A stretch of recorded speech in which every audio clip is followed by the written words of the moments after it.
Hey everyone, and welcome back for another week of 3PL live sessions with myself, Cameron Robertson, the CEO of 3PL Systems, and my co-host, Michael Sternberg. This week, I'm excited to have this guest on our show who I've known for quite some time now, Matt Silver from GreenScreens. Matt, welcome to the show. Thank you. Thanks for having me on, guys. Absolutely. Matt, let's start off with telling us how you got into this industry. How long have you been in the industry and how you landed at GreenScreens? Yeah, get ready for quite a journey on this one. Like everybody else, right? In kindergarten, when they ask you what you want to be, I was drawing pictures of being a broker, sitting at a desk, just stressed out, not sleeping. No, so again, like everybody else in this industry, right? I fell into it. In college, I had some really good friends. We were all valet parking cars together, having a really good time. We went into our professional careers, and like everybody else, that first journey into the professional world wasn't what I thought it would be. I was in medical sales, non-prescriptive devices, if you want to be really technical about it. So we would sell the good, better, best options for cash rather than what your insurance company would cover. And it seemed cool, seemed like a good career path because you say medical sales and people are like, dude, you're killing it. That must be amazing. Doing good. Yeah. And you're not, right? You're working out of a crappy office in a strip mall, just slinging garbage basically. And I worked for the wrong person, just very bluntly. I worked for the wrong ownership, which is a lesson that I've learned really, really well in life. But saw some of my friends that I grew up in college with getting into the 3PL space. Some of them were at Global Trans in the very early days. And, social media post after social media post was new record broken. We're doing this. We're going to happy hour. We're having fun. We're growing. All the fun stuff. The FOMO kicked in, huh? 100%. So I decided to throw my ring into the hat or my hat into the ring, if I say it correctly.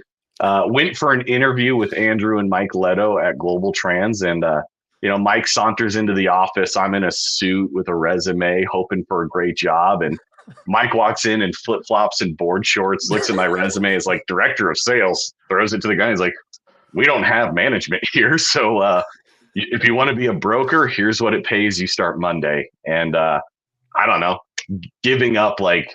I think I was making 3x that offer at that time, but I was miserable. So I took that gamble on myself and on that company. And that worked out to say the least, right? When I joined, I think that was like 2011, 2010-ish. Wow. I could be way off on these timelines too, man. I don't even remember. It was a long time ago.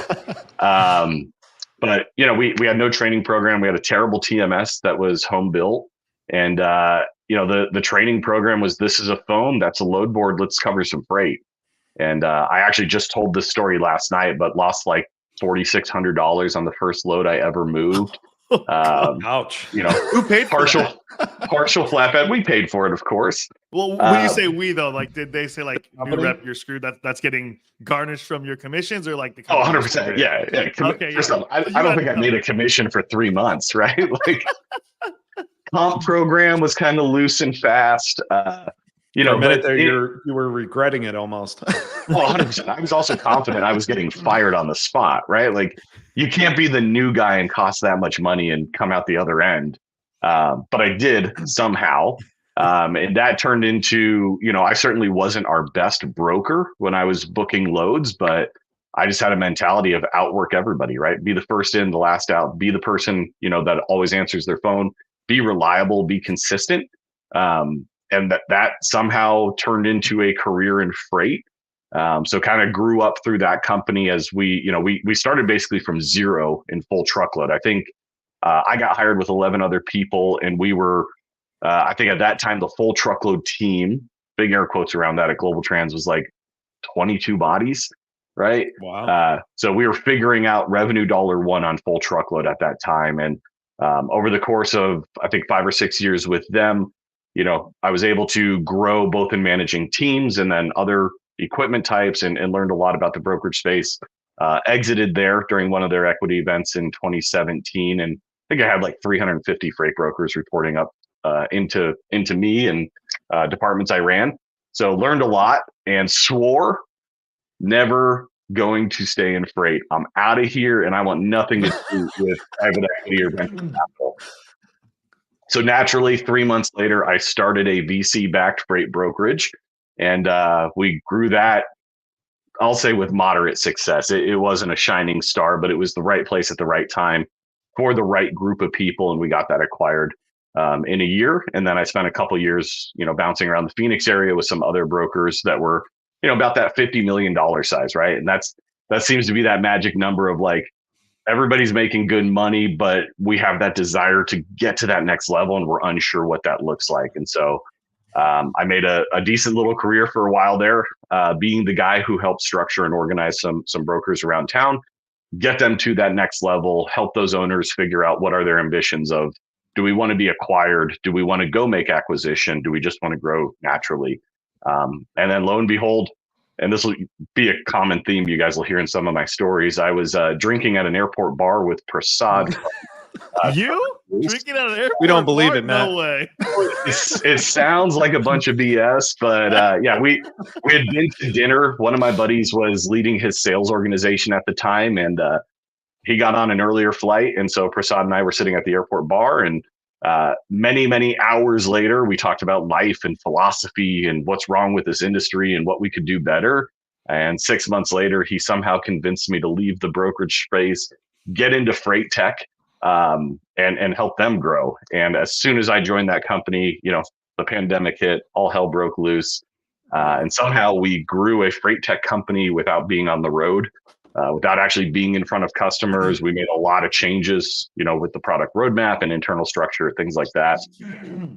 So went on that ride for a while. We got that company acquired, almost 3 years ago now, which is just crazy to think about how quickly time flies. Yeah. And then, again, I had one of those resets in my career of what do I want to be and where do I want to work? And I'd reached out to a few companies, all in the startup world, that I thought had cool technology. I had seen a demo of GreenScreens prior to coming here, and I just reached out to Dawn, their CEO, and just let her know, I don't know what my next move is, but I like what you guys are doing. I think it's really neat. Fast forward a few months, I knew she would be in town for TIA. This is going back to TIA of 22, which I believe was in October in Phoenix. Decided to meet for a cocktail. Lo and behold, we drink the same primary cocktail. So that became a bonding moment. And she just listed, here's everything I think is wrong with the company right now, right? We're a startup. We don't have all the plans ironed out. We have a lot of ambition, but we need focus. We need key people. At that time, they were also, rounding out their Series A. And everything she talked about, from a struggle and growth side of the business just intrigued me to no end. I was super excited about it. And those are the problems I prefer to have, right? You're growing at all costs. You're just trying to escalate the business. And something in what she said and, just attracted me to the company. And, I've been here since officially since December of 22 now. And it's been a wild ride. I think we've doubled or tripled every metric since I've come in. Certainly not because of me, right? We have a really great team, especially on the sales side, and our product development side, I think, is unlike any team I've worked with in freight. They're really, really great. But I've also been able to build out incredible friendships with our partners as well as our internal staff. Don and I chat as much not about work as we do about work, and I think that's part of what drew me in here. So, Matt, let me ask you a question, man. So, GreenScreens, you guys have been making a lot of noise, and I mean that in a good way. People know who you guys are, people know what you're doing. But for the very few people that may be listening that don't know what GreenScreens does, can you give a quick elevator pitch or value prop? Hey, here's who GreenScreens is. Here's what we're doing. That's revolutionary, and kind of let everybody know that. Yeah, absolutely. And appreciate the compliment on it, because when I first heard the name GreenScreens, I was like, I don't get it. What does it do? Right. It's kind of like if you think back the early days of Kleenex, right? What the hell is a Kleenex? But now we all know it, or Google even, sure. Right? Sure. So we're trying to make GreenScreens a verb, right? Get that brand recognition out there.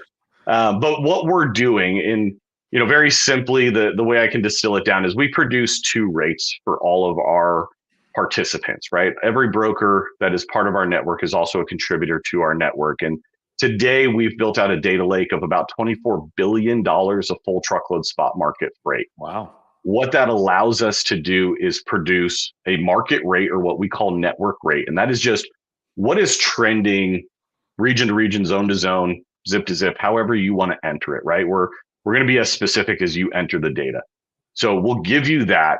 And then the real magic and the real value and what is separating us from some of those legacy pricing index tools is we predict the price for pickup day. So we're predicting into the future, whether it's later today or a couple weeks forward. And we do that on an ML model that is built out specific for each and every brokerage on our platform. So even within, if you guys were a brokerage and I gave you to the same load and you have access to the same system, the same tools, the same everything, the probability that you would find the same truck for the same price is incredibly low. And you think about how that distills out to, 2 different brokers trying to move the same load, or 30 brokers trying to move the same load, but they all have different tech stacks, different negotiating habits. And then when you get deeper into it, right? Like, let's not even talk about the same load. Let's just talk about the same lane, but different cargo types within that lane, right? All those little things between staff ability, your tech stack, how you go to market, how you negotiate, and then your customer mix and the freight mix those customers bring to the table. All of that is going to produce a different number for what does it cost to move a load. And with our ML models, we do it incredibly accurate. Everybody on our platform is single digit variance between our prediction and their actual book cost. That's great. That makes a lot of sense. It's we have a lot of clients that use GreenScreens, and seeing how much efficiency it adds to their operation is quite amazing. So right now, I think talking to you the other day, GreenScreens is celebrating their 4th birthday. Is that accurate? Yeah, actually, the day before St. Patty's Day, I think, is like the official date. So really, in market right around 3 years, but as a company, we are 4 years old. And I think the city of Chicago dyed the river green for us out of celebration of our birthday. Incredibly sweet. Yeah. So what can the marketplace expect from GreenScreens? You guys are constantly working on groundbreaking technology, or just technology to make companies more efficient. What are you guys working on, or what are some of the things you can maybe give us some insight to that you could share with us? I know TIA is coming up, but yeah. Yeah, there's always fun things going on. So in the past, we'll call it quarter or two, we've brought a lot of exciting things into place, right? So really, we're pretty confident. We haven't seen anybody else do it, but we're pretty confident we're the only predictive pricing platform out there, and we respond in real time to market dynamics. So throughout the day, as market shifts happen, that's going to be reflected in our predictions. What we've done as of late is we've added in multi-stop pricing, and we know we're the only pricing tool that does that. So up to 10 addresses in a single sales order, we can predict that with the same level of accuracy that we predict our one pick, one drops at. We've doubled down on our partner ecosystem. So we've always had an element of, now that you have a start value, you need to take it to market, right? So all those bid and quote automation tools that you can imagine out there, a lot of those logos already integrated with 3PL systems as well, but they're partners of ours. So you can take our start value, layer in their technology, take it to market with your customers. And then the next iteration, as we've listened to our customers, is like, okay, I've got the price, I've bid it out. Now I need to go find capacity. And so, our development team, being a team of engineers that are incredibly successful at what they do, they're like, man, we could build that, right? And it's like, let's not build that, right? And some of us have backgrounds at other organizations. Let's keep our eye on the ball. I respect that. We could build that without a doubt, but I don't want to build that. And I don't want to deal with getting every driver in the marketplace to come to us now. So we've partnered with some best in breed solutions. We call it capacity on tap.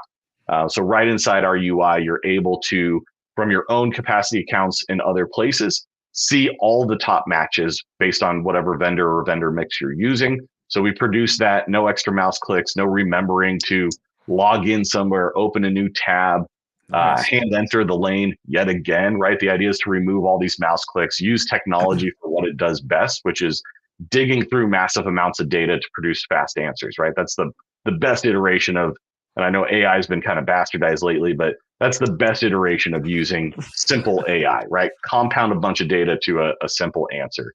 And then Cameron, to your comment about TIA, we have easily the biggest announcement that our company will have, I would say, in the last 24 months. Big one. Nice. Really Nice. new product, really just hitting the core of every customer after they've been onboarded. And we dig into like, what more can we do for you?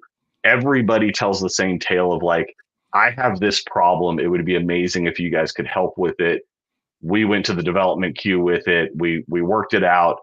I can't wait to start using its name because I also think it's fun and it's catchy and it fits our brand really, really well.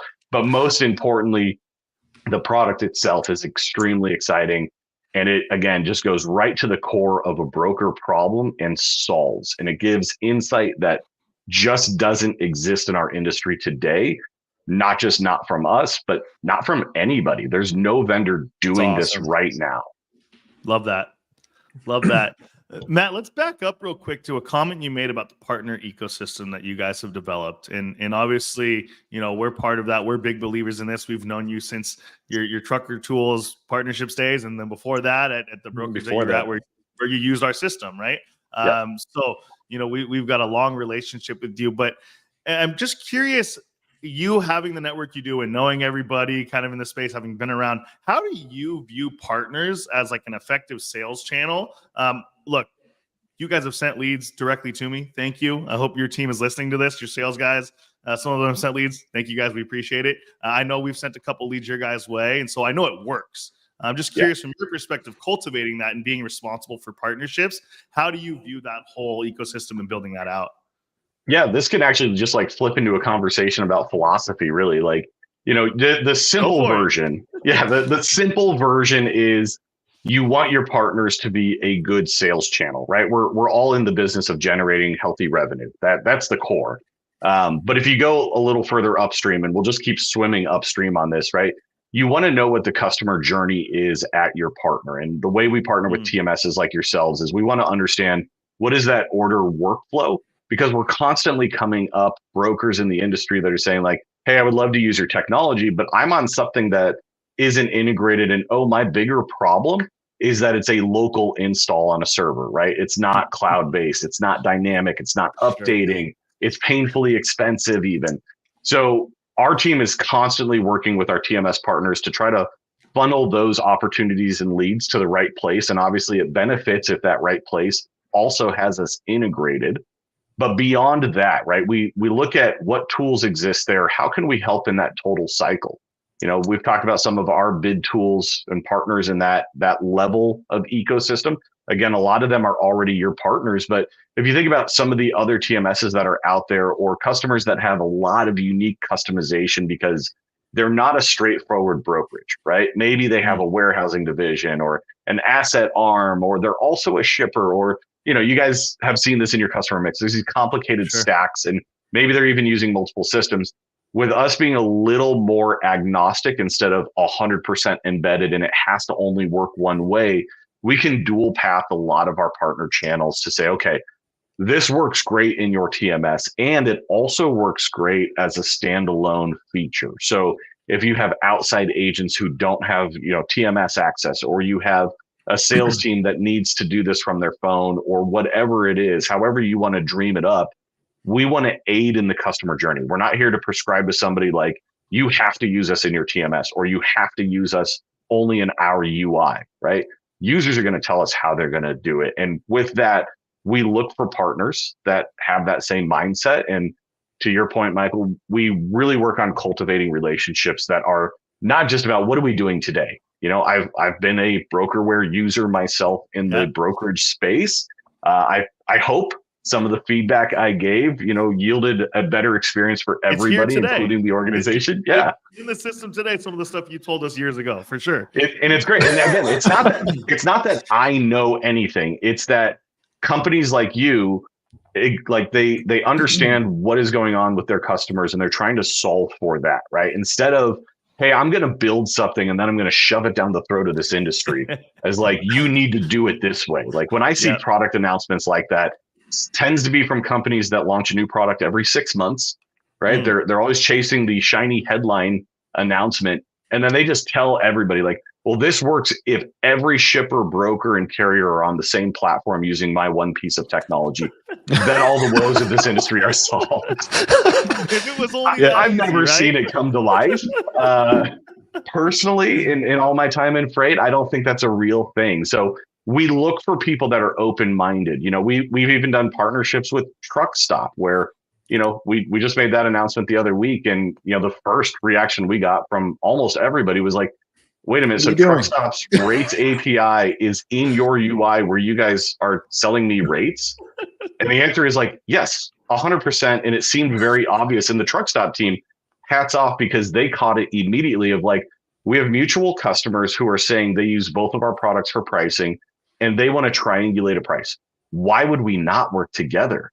Right? Let's make it easier to do business with the two of us instead of, well, we compete, air quotes around compete on pricing. I think we do a different pricing formula than Truck Stop, and Truck Stop has acknowledged they do a different pricing formula than us. Why wouldn't we work together with arguably one of the largest companies in freight? Sure. Right? And for them to acknowledge a little startup like us and want to work together is amazing. And it's a win for the customers. Yeah. So one of the important things that I want to just highlight is obviously the partnerships that we just talked about. It's even one of our core values as an organization because partnerships are so incredibly important to success. We view our clients as partners. We view GreenScreens as one of our partners because at the end of the day, we're all trying to work together to build something great, right? Moving on from that, though, one of the questions I have is, how do you actually, I want to rethink my question. Mike, you can go. Sorry. Yeah. No, you're fine. So yeah, I just the question. I think you brought up a really important point, Matt, and I think it kind of gets clouded sometimes because we all become friends, I would say, to some degree, right? Like, obviously, we wouldn't be friends without the business. Let's just call that what it is. That's how we were introduced. But over time, we work together, we learn from each other, we support each other. So, we become almost like partners in a personal sense. However, you mentioned, like, although it's great to be likable, the reason these things work is because both parties in the partnership are providing value, right? Yeah. And I think, like, it's the same thing with sales. People buy from people they like. I don't think that's true. It certainly helps to be likable, and you have to be likable to a certain extent. It is. You can't be a dick, right? Like, you have to be likable. You have to have a good product, though. That's the thing. If there's no value, like, it doesn't matter how much you like me or how much you like the Green Screen sales team. It doesn't matter, right? And so I just want to point that out, that a lot of what you're saying is like, yes, it's about the people, but like at its core, it's about the product. It's about the value, and it's about us. Just to take it from our first person standpoint, we know at 3PL Systems that GreenScreens is going to provide value to anybody we send over. Yeah. And that's, in our mind, what makes the partnership valuable and what makes it worthwhile. And we hope that you guys feel the same way. Like, hey, if we send someone over to 3PL Systems and they talk to Mike and Cameron or the team, they're going to have a good conversation. They're going to see some value, and they're going to actually, we're all going to raise each other up, right? And so, like, look, don't get me wrong, Matt, we're going to see OTA. We're going to love to see you. We're going to be friends, and we're always going to continue to post 3PL Systems and GreenScreens days. Like, I think that's intact, but like, this works because there's value on both sides. And so I just want to kind of beat that point home. That's all. No, and you're 100% right on that. Like, the idea that people buy from people they like there's an element of that, right? Like, I have a favorite guy who's sold me, I don't know, half a dozen Jeeps in my life. Right? But you like Jeeps. But I like Jeeps, and I also know that I get value, which is what brings me back, right? Like, you can sway somebody into buying once, but the litmus test is like, did they come back? Did they renew their contract? Because did they find value in that? And to your point, right? We know if we send people your way, they're well taken care of. You guys had us at your user conference last year. Thank you for that. Looking forward to the next one also. But being in a room of, for us, these are a bunch of opportunities, right? We have the opportunity to sell to all these clients. We had some existing clients in the room, but hearing them talk about the value of the system that they're using and being open about, hey, I stack these pieces of technology and I have these results, and they're sharing it, frankly, with their competitors, right? And it's something that our team actually took away. We fired up a user group. We meet once a quarter with them. And one of the things that we brought out of that frankly, we stole it from you. I want to be clear about that. But Good. one of the things we brought out of it, we've seen it happen throughout the industry. Yeah, well, you guys are trend setting. So some people want to hitch their cart to that. But we ask a customer to present in our user group, how are you using green screens, right? What technology are you, pulling in on the side, adjacent to it, under it, above it? What do you do with it now that you have it? And how does that help your organization? And they're very willing and open to share with others around them, which I think is amazing, right? Like, back in my brokerage days, if C.H. Robinson called me or like, hey, how are you using that? I would have hung up the phone and panicked, right? But there's this sentiment right now in our industry, like, and we've gone from this epic high to, really rough waters recently, but it feels like if you're still here, everybody wants to help one another. And that is just unlike any feeling in freight that we've had, certainly in my, 10, 15 years, 12 years, however many years it's been. Like, I haven't seen anything like that. And it's just making it more fun for people like me who have the opportunity to get introduced to all these new technologies at different phases. And, I've got a Rolodex of probably 50 companies that have started in the midst of really tough times. And I can't wait to see what they become and where they go. And do they get to a place where we have mutual users and we can do something cool together? Like that to me is amazing. Yeah, it's really interesting. You said if C.H. Robinson would have reached out to you, you would have I'm not telling you anything. And one of the things that has happened with our client base, and we've really focused on this, is we built this network amongst brokers within the 3PL Systems family. And so we actually have clients that are competitors to one another, giving each other tips on how they're deploying technologies like GreenScreens and like others in the industry, and even how they're handling specific versions of freight, like different modes of transportation, whether it be cross-docking through their warehousing or cross-border, whatever it may be. They're actually communicating to one another. And what was really cool is we saw a lot of this unfold after 3PL Live, which was our in-person event. A lot of these people got to work with one another and like, wait a second, they're just like me. They have something they can solve. I have something I can solve for them. And now they're partnering up and working together, and they're growing their own networks as brokers. So it's really cool to see it all unfold in this trust and transparency thing that's so important in partnerships within our industry. It's been really neat to see it just happen in front of our eyes. Yeah, and there's, Don, our CEO, talks a lot about like we're democratizing data, right? We're making it available, big data sets to small fish or smaller companies out there. A couple things that I've always found interesting in this industry is there's always been these like behind the scenes CEO to CEO or founder to founder, investor to investor meetings that like we're like hush hush, right? Like, ooh, competitors are talking, right? It's always been that way. And now that you guys, when you guys create a platform that allows normal users of your system to meet and engage with one another, it democratizes that knowledge share. And I think we all want this industry to succeed. We all want everybody to be better. And there's plenty of freight out there for everyone. There's no reason to get like all tripped up over like, oh, I can't disclose my secrets of how I find a carrier. It's like, well, I can also just look at all the posting sites to find out how you find a carrier. It's not that special, I promise you. Yeah. You might have an interesting way of negotiating, but somebody else out there is also doing it. But back to one of your earlier comments too, like when you look at partnering, like the way I've always lensed it, and I've been very fortunate to work for great ownership that has given me bandwidth to just do whatever the hell I want, instead of telling me like, you only need to partner with 3 companies that do this one thing, right? I've been very clear in how I onboard myself at organizations, and I've been very fortunate to have the flexibility to make a couple demands, but being at places where I can lens a partnership, like, do we build it, do we buy it, or do we partner into the solution, right? Like customers are constantly going to be asking for more and more and more, which is their job, right? They're the jockey. Our products are the horse. They have to champion for what they need, but we have to be very clear about our product isn't going to do that. Or could we build it? Sure. We have smart people. Should we build it? Absolutely not. Should we? Right? Yeah. Maybe it's 5 years and $15 million to get that out there. Could we do it? I guess if you've got the money, but should we? Probably not. Yeah. Cam keeps me in check on that one like almost every week. I have some like wild harebrained idea that like a prospect told me, like, hey, Cam, I think this is super cool. And he's like, Mike, do you know how much development that is? And we have all this other. What's the ROI on dude. that? Right? I don't No, think it's very high. Right? It's a healthy dialogue. So no, I appreciate it. So Matt, before we end this up, we're gonna wrap this up here in a second. But would you have any like 3 actionable tips for people looking to build out an effective partner or channel sales ecosystem? And I know that's like hard to narrow it down, but if you're to say like you just start today at a brand new company and your job is to build out an effective channel sales ecosystem, what should I do?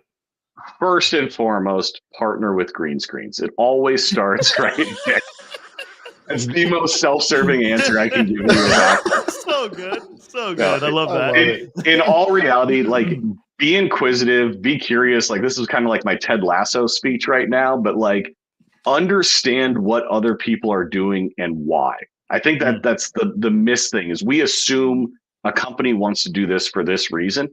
Just ask the question. Be the dumbest person in the room. And I think most of the answers were false. So understand that. And then like you have to really work on, do you trust what your partners are doing or your potential partners, right? Part of our prospecting for partners is, they meet with more than one person. I'm not the only gatekeeper to the company. We want to understand, what are you doing? Does that aid mutual clients? That should be a validation. Number 2 is like, is it going to aid your mutual clients? If yes, can you build trust? Is this somebody that you understand is going to move at a pace that is effective and efficient? I mean, just bluntly, I have people that I've been trying to partner with for over a year. And it would be great if we could just stamp it as done, but they're moving based on the priorities of their organization, which I respect. I can't control that. We're moving at our pace and we're just not aligned on that. So, it'd be cool if we could, but we can't. And so it's, I think that's really roughly 2.5, maybe 3 on that list. But it's, you got to understand them. You have to have a mutually addressable market with a benefit to it. And then you have to build out trust. And maybe that's, again, multiple gatekeepers. Maybe it is, I call it the beer test. Would I sit down and have a beer at the end of a conference when I'm worn out with this person? If yes, we probably want to do more with them. Makes a lot of sense to me. Hell of an answer. I mean, now everybody can be in partnerships. Those are the big secrets right there. Partner with GreenScreens being the most important. 100%. Matt, we appreciate you coming on today. Thank you so much. Always great talking to you. And we're looking forward to hearing the announcement at TIA this year, because it's going to be the biggest, you say. So we want to hear it. And if it's not the biggest announcement, please see one of my sales reps to buy you a beer. We'll owe you. You're going to owe a lot of people then, if that's the case. No, I'm sure it is. We're willing to take it on. Yeah, likewise. Really appreciate you having me on. Thank you. Absolutely. Matt, before you go, man. Oh, he left. Oh, before you go, where do people find you? Always find us GreenScreens.AI online. All of our team is listed on LinkedIn, and every industry event. We're the ones in the Hawaiian shirts, football jerseys. I think we've got baseball jerseys coming out. We're easy to spot. Nice. Right on, Matt. We appreciate you. We'll see you in a couple weeks in Phoenix. Yeah. Absolutely. Yeah. Looking forward to it, guys. All right, man. See you, Take Matt. care. All right. So Michael, that, as always, Matt Silver, incredible. That's our guy. Always love talking to him. that was we knew that'd be a fun one because we've known Matt for so long, right? So absolutely. Do we have go ahead. Go. You're on vacation next week in Salt Lake. Are we doing one on Friday from Salt Lake? If you like, yeah. Maybe I'll be on top of the mountain, Park City. So I'll live stream from the top. Yeah, no, that'll be fun, man, for you next week. So yeah, we'll figure that out. We'll announce to LinkedIn if we're doing an episode. I'm sure we will, to some degree. If I can get you at the top of the mountain, maybe on the chairlift, I'll get you to do a quick episode. So other than that, Cam, do you have any final thoughts before we let everybody go? No, I'm looking forward to seeing everyone out at TIA. If we don't do next week's show, we most likely or definitely will do one at TIA while we're out there. And we appreciate all of you. We hope you all have a great weekend, and we'll talk to you soon. Thank you, guys. Thanks, everyone.